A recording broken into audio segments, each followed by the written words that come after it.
राजनीति विज्ञान की कक्षा में आप सबका स्वागत है। जिस टॉपिक पर आज हम चर्चा करेंगे वह है समकालीन दक्षिण एशिया।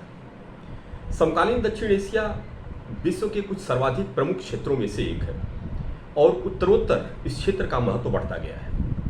इसके पहले कि इस टॉपिक पर आगे चर्चा हम लोग शुरू करें, सबसे पहले यह जान लें कि दक्षिण एशिया वह क्षेत्र है जिसे इंडियन सब कॉन्टिनेंट भी कहते हैं। हालांकि तमाम देश हैं जो इस शब्द पे आपत्ति दर्ज करते हैं कि इसे भारतीय उपमहाद्वीप को कहा जाता है, लेकिन भारत के प्रभुत्व, भारत की अपनी क्षमता, भारत का अपना प्रभाव, इसको देखते हुए संपूर्ण दक्षिण एशिया के इस क्षेत्र को भारतीय उपमहाद्वीप के नाम से भी जानते हैं। भारतीय उपमहाद्वीप यानी दक्षिण एशिया में दुनिया के कुल आबादी का 24% हिस्सा लगभग निवास करता है। डेंसली पॉपुलेटेड, दुनिया के सर्वाधिक सघन स्थित क्षेत्रों में से एक है। सर्वाधिक सघन वाला क्षेत्र डेंसली पॉपुलेटेड दक्षिण एशिया, तो 24% आबादी लगभग, और दुनिया के संपूर्ण क्षेत्रफल का मात्र 3.5% क्षेत्रफल है। तो आप इसी से अनुमान लगा सकते हैं कि दुनिया के 3.5% क्षेत्रफल में दुनिया की 24% आबादी रहती है। और क्या स्थिति है दक्षिण एशिया की? स्थिति यह है कि पूरे विश्व व्यापार में मात्र 2% का योगदान है। दक्षिण एशिया में 24% आबादी रहती है दुनिया की, मात्र 3.5% क्षेत्रफल है दुनिया का, और मात्र 2% विश्व व्यापार में योगदान है।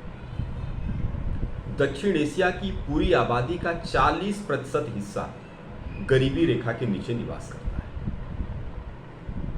इससे अनुमान आप लगा सकते हैं कि दक्षिण एशिया की क्या स्थिति है। और आगे एक बात चर्चा कर लें।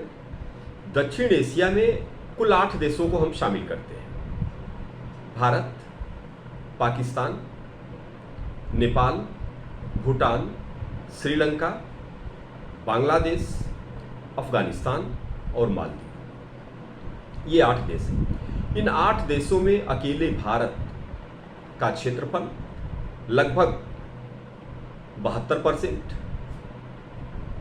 पूरे दक्षिण एशिया के संपूर्ण आबादी का भारत में अकेले 76%, दक्षिण एशिया की संपूर्ण अर्थव्यवस्था का अकेले भारत 70%। तो आप समझ सकते हैं कि दक्षिण एशिया का मतलब अगर भारत को माइनस किया जाए तो लगभग 0।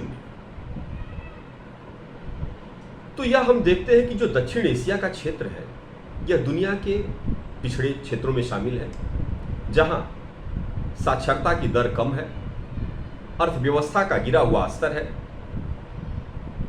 विश्व व्यापार में योगदान कम है, औद्योगिकरण कम है। अगर अर्थव्यवस्था की बात करें तो अर्थव्यवस्था के 3 क्षेत्र, प्राथमिक, द्वितीयक और तृतीयक, इसमें प्राथमिक क्षेत्र दक्षिण एशिया के देशों में प्रभावी है। कुल मिला के दुनिया के अल्प विकसित और पिछड़े हुए देशों में दक्षिण एशिया को शुमार किया जाता है। सन 1979 में बांग्लादेश के तत्कालीन राष्ट्रपति जियाउर रहमान साहब ने यह विचार प्रस्तुत किया कि क्यों न दक्षिण एशिया के देशों का एक संगठन बनाया जाए जो आपस में परस्पर सहयोग करे और हम मिलजुल के दक्षिण एशिया के विकास का प्रयास करें। उनके प्रस्ताव पर सन 1985 में बांग्लादेश की राजधानी ढाका में दक्षेस यानी सार्क का गठन हुआ। सार्क यानी south Asian association of regional cooperation, दक्षिण एशियाई क्षेत्रीय सहयोग संगठन का गठन किया गया। जब गठन किया गया तो कुल इसमें 7 देश थे। बाद में अफगानिस्तान को भी इसमें शामिल कर लिया गया 2007 में, और तब से जो दक्षेस की सदस्य संख्या है वो 8 हो गई है। दक्षेस का मुख्यालय नेपाल की राजधानी काठमांडू में है, और प्रतिवर्ष इनके राष्ट्राध्यक्षों की एक शिखर बैठक की जाती है जिसमें दक्षेस के उद्देश्यों पर चर्चा की जाती है और कैसे आगे दक्षेस के क्षेत्रों का विकास किया जाए, इस पे रणनीति तय की जाती है। जब इसका गठन किया गया था तो जो इसके उद्देश्य निर्धारित किए गए थे उसमें से प्रमुख उद्देश्य कुछ यह थे कि एक दूसरे के क्षेत्रीय अखंडता और एकता का सम्मान करना है, एक दूसरे के संप्रभुता का सम्मान करना है, सहअस्तित्व यानी साथ साथ शांतिपूर्ण ढंग से रहना है, एक दूसरे के साथ सामाजिक सांस्कृतिक रूप से सहयोग को बढ़ाना है और सभी देशों का जनता के स्तर पे इंटरैक्शन बढ़ाना है, यानी कि जनता की भागीदारी अधिक से अधिक हो ताकि एक दूसरे के साथ सांस्कृतिक अंतर्क्रिया बढ़ सके और इसके माध्यम से एक दूसरे के प्रति कॉन्फिडेंस बिल्डिंग यानी विश्वास की बहाली, एक दूसरे में परस्पर सहयोग का भाव और एकता दक्षिण एशिया के देशों में कायम की जा सके। एक दूसरे देशों के साथ सहयोग करके एक दूसरे के सहयोग के माध्यम से संपूर्ण दक्षिण एशियाई अर्थव्यवस्था का विकास किया जाए, जिसका लाभ प्रत्येक सदस्य देश को मिलेगा। यह भी तय किया गया कि इसमें जो पारस्परिक विवाद के मुद्दे हैं, राजनीतिक विवाद, उसको इस मंच से दूर रखा जाएगा, जैसे सीमा विवाद या अन्य राजनीतिक विवाद, उसको इसके प्लेटफॉर्म से दूर रखा जाएगा।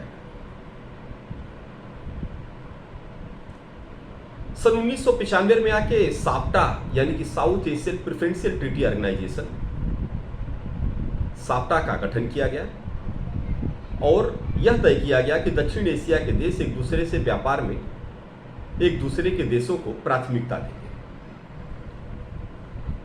सन 2004 में साप्टा से आगे एक कदम बढ़ के साफ्टा यानी कि South Asian free trade area के रूप में इसको कन्वर्ट किया गया, यानी कि एक दूसरे के देशों में लगभग 0 सीमा शुल्क लगाएंगे, लगभग 5% तक ले आएंगे।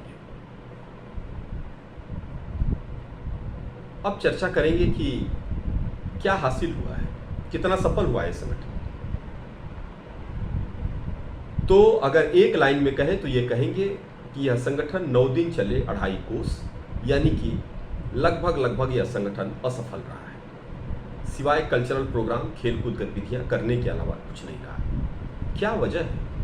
जबकि दुनिया के तमाम क्षेत्रीय सहयोग संगठनों ने एक लंबी विकास की यात्रा तय की, उनके खाते में बड़ी बड़ी उपलब्धियां हैं, तो दक्षेश क्यों असफल हो गया? कुछ महत्वपूर्ण कारण निम्नलिखित इस प्रकार है। सबसे पहला कारण यह है कि प्रत्येक देश का एक दूसरे से लगभग सीमा विवाद है। भारत, पाकिस्तान, नेपाल, भूटान, पाकिस्तान, बांग्लादेश, पाकिस्तान, अफगानिस्तान, तमाम देशों का एक दूसरे के साथ सीमा विवाद। दूसरी बात, अधिकांश देशों में लोकतंत्र संकट में है। अधिकांश देशों में सत्ता पलट की घटनाएं घटती रही हैं और इसका ताजा तरीन उदाहरण अगर आप देख सकते हैं, श्रीलंका में अभी सत्ता पलट हुआ, बांग्लादेश में सत्ता पलट हुआ, नेपाल में सत्ता पलट हुआ, लगभग हर जगह यही कमोबेश स्थिति बनी हुई है। फिर इन सभी देशों में लगभग सांप्रदायिक और जातीय विवाद उन्माद चरम पर है। पाकिस्तान को देख लीजिए, बलोच, पख्तून, खैबर पख्तूनवा, बलोच, मुहाजिर, सिंधी, पंजाबी सब आपस में लड़ते हैं। बांग्लादेश में देख लीजिए तो वहाँ बंगाली मुसलमान और बंगाली हिंदू, उनकी आपस में लड़ाई हो रही है। पहले पाकिस्तान और बांग्लादेश। श्रीलंका में सिंहली और तमिल। अधिकांश देशों में ऐसे ही स्थिति बनी रही है और यही कारण हुआ वहाँ तख्ता पलट हुआ। तो आप आपस के समाज में ही फूट है और लगातार द्वंद्व की स्थिति बनी हुई है। फिर सभी अर्थव्यवस्थाएं, लगभग भारत को छोड़ दे तो सभी अर्थव्यवस्थाएं अल्प विकसित या विकासशील की श्रेणी में है, जिनके पास संसाधनों के नाम पर नगण्यता है, बहुत कम है। तो आर्थिक संसाधनों में कमजोर है, प्राकृतिक संसाधनों में कमजोर है, अर्थव्यवस्था पिछड़ी हुई है, एक दूसरे के साथ सीमा विवाद है और यही कारण है कि एक दूसरे पर विश्वास नहीं है। एक और महत्वपूर्ण बात, बाहरी शक्तियों ने यहां हस्तक्षेप करने का कार्य किया है। चीन ने पाकिस्तान में सीपेक, आप जानते हैं चाइना पाकिस्तान इकोनॉमिक कॉरिडोर, जो पाक ऑक्यूपाइड कश्मीर है, उसका लगभग 5000 स्क्वायर किलोमीटर का एरिया पाकिस्तान ने चीन को दे दिया है। सन 1963 में 2016 से सीपेक बनाया। अब उसमें चीन अपने पश्चिमी प्रांत से लेके कश्मीर, पाक ऑक्युपाइड कश्मीर होते हुए पाकिस्तान के ग्वादर बंदरगाह तक एक रास्ता का निर्माण कर रहा है, जो न केवल खतरनाक है, भारत की सुरक्षा को एक थ्रेट है, जिससे भारत स्वाभाविक रूप से नाराज है। तो बाहरी शक्तियों ने हस्तक्षेप किया। अमेरिका लगातार उसका परमानेंट सैन्य बेस है पाकिस्तान में। तो दक्षिण एशिया महाशक्तियों के द्वंद्व का अखाड़ा है। और क्यों है? क्योंकि जो हिंद महासागर है वह दुनिया का सर्वाधिक सघन व्यापारिक मार्ग, सर्वाधिक महत्व का रणनीतिक क्षेत्र कहलाता है। हिंद महासागर प्रशांत महासागर और अटलांटिक महासागर को जोड़ता है। दुनिया के अधिकांश व्यापार इसी क्षेत्र से होके जाते हैं, इसी समुद्री रास्ते से होता है। दुनिया का संचारण इसी रास्ते से होके होता है। तो महाशक्तियों की रुचि हमेशा इस क्षेत्र में बनी रहती है। जियो पॉलिटिकल दृष्टि से अगर आप देखें, भू राजनीतिक दृष्टि से देखें, तो समकालीन दक्षिण एशिया महाशक्तियों के लिए सर्वाधिक महत्व का क्षेत्र हो गया है। लेकिन खुद दक्षिण एशिया अभिशप्त है कि इस क्षेत्र के देश परस्पर विवाद के कारण अपना विकास नहीं कर पा रहे हैं। तो अगले चैप्टर में दूसरा टॉपिक डिस्कस करेंगे। Thank you very much.